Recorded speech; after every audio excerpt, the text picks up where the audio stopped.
कि जब भी देश में कोई बड़ा मुद्दा आता है तो हमेशा ब्राह्मण महिला की बेइज्जती या ब्राह्मणों के ऊपर टिप्पणी होती है। क्या एक ब्राह्मण महिला होना एक शराप है या ब्राह्मण पैदा होना शराप है? अगर ऐसा है तो ब्राह्मणों के जन्म पर पूरा प्रतिबंध लग जाना चाहिए, लेकिन इस प्रकार की बेइज्जती नहीं होनी चाहिए। जो वादे हैं, ये सब जो दावे हैं, वे केवल ओबीसी एससी समुदाय के लिए हैं, लेकिन ब्राह्मण समाज के लिए ना तो कोई ऐसे कभी दावे आए गए हैं, ना कभी समाज को छुआ है। उस बहन के ऊपर जिस प्रकार से 20-25 लोगों ने धक्का मुक्की करी है, उसके कपड़े फाड़ने के नारे लगाए हैं, मैं उनको आपके चैनल के माध्यम से बता देना चाहता हूं कि अगर उनकी मां ने दूध पिलाया है तो हमारा संपर्क सूत्र आपके चैनल से ले ले। जगह उसकी होगी, जवाब हमारा। इस देश में चाहे वो अंग्रेजा काल रहा हो, मुगल काल रहा हो, सारी लड़ाई ब्राह्मणों ने लड़ी है।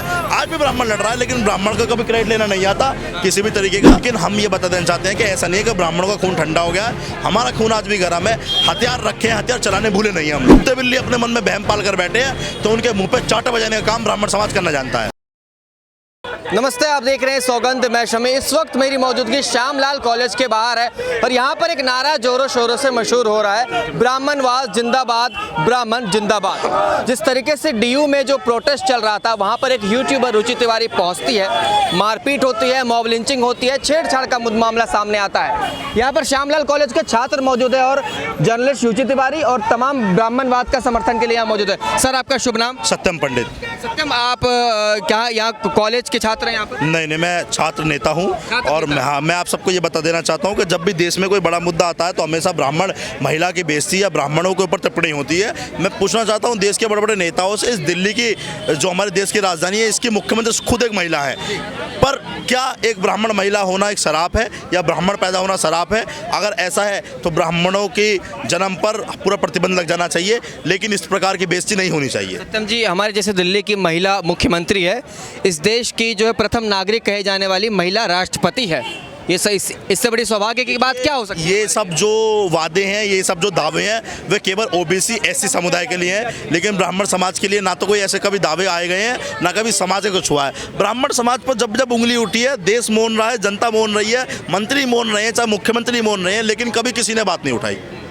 नहीं तो हमारा ये मानना है कि जिस तरीके से हम लगातार खबरों में देख रहे हैं, उस यूट्यूबर रुचि तिवारी के साथ जिस तरीके की बदतमीजी हुई, तमाम चीज़ें हुई, एक और तबका है जो लेफ्ट के चैनल है, वो सब भी दिखा रहे हैं कि रुचि तिवारी ने भी बदतमीजी की है, धक्का मुक्की की है। तो इस बात में कितनी सच्चाई है? सर, आपके साथ मैं हाथापाई करता हूं तो शायद आप अपना बचाव करेंगे। अगर आप उस बचाव को ये कहें कि आपने भी हाथापाई करी है तो इस झूठ का तो कोई अंत नहीं होता। लेकिन मैं आपको बता देना चाहता हूँ, उस बहन के ऊपर जिस प्रकार से 20-25 लोगों ने धक्का मुक्की करी है, उसके कपड़े फाड़ने के नारे लगाए हैं, मैं उनको आपके चैनल के माध्यम से बता देना चाहता हूँ कि अगर उनकी मां ने दूध पिलाया है तो हमारा संपर्क सूत्र आपके चैनल से ले ले। मेरा नंबर 7840045085।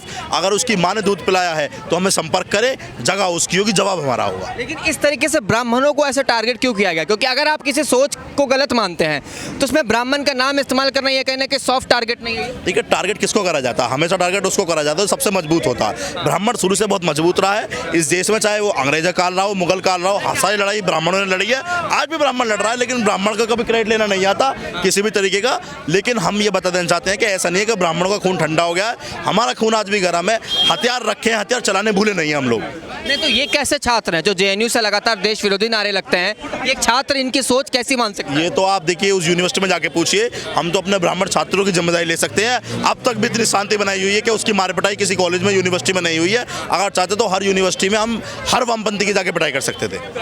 तो एक आखिरी मैसेज, आखिरी संदेश तमाम देशवासियों को, जो युवा हैं इस वक्त जो है बहकावे में जल्दी आ जाते हैं, उस सोच को जल्दी अपनाते हैं, उनके लिए क्या मैसेज है सत्यम जी? देखिए, मैं बता देना चाहता हूँ, शिक्षा की कोई जात नहीं होती, शिक्षा की कोई धर्म नहीं होती। लेकिन अगर शिक्षा का धर्म और जात बांटा जाएगा तो ब्राह्मण सर्वोच्च था, सर्वोच्च है और सर्वोच्च रहेगा। हमें ये बात प्रूव करने की आवश्यकता नहीं है। लेकिन अगर कुछ कुत्ते बिल्ली अपने मन में बहम पाल कर बैठे हैं तो उनके मुंह पे चाटा बजाने का काम ब्राह्मण समाज करना जानता है। सत्यम जी, आप भी तो केवल ब्राह्मण ब्राह्मण ब्राह्मण गुनगार है, आपने ये क्यों नहीं कहा कि सनातन एकता होनी चाहिए, सनातन जिंदाबाद? कौन सा सनातन संत रोड पे उतरा है? हमारी ब्राह्मण महिला की पिटाई हुई है। कौन सा महामंडलेश्वर रोड पर उतरा है? कौन सा जगत गुरु, कौन सा शंकराचार्य गुरु सड़क पर उतरा है? क्या एक ब्राह्मण महिला क्या वो स्वयं ब्राह्मण नहीं है?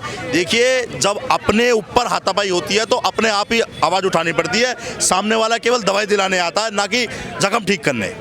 आप देख रहे हैं सौगंध टीवी, सौगंध वतन की।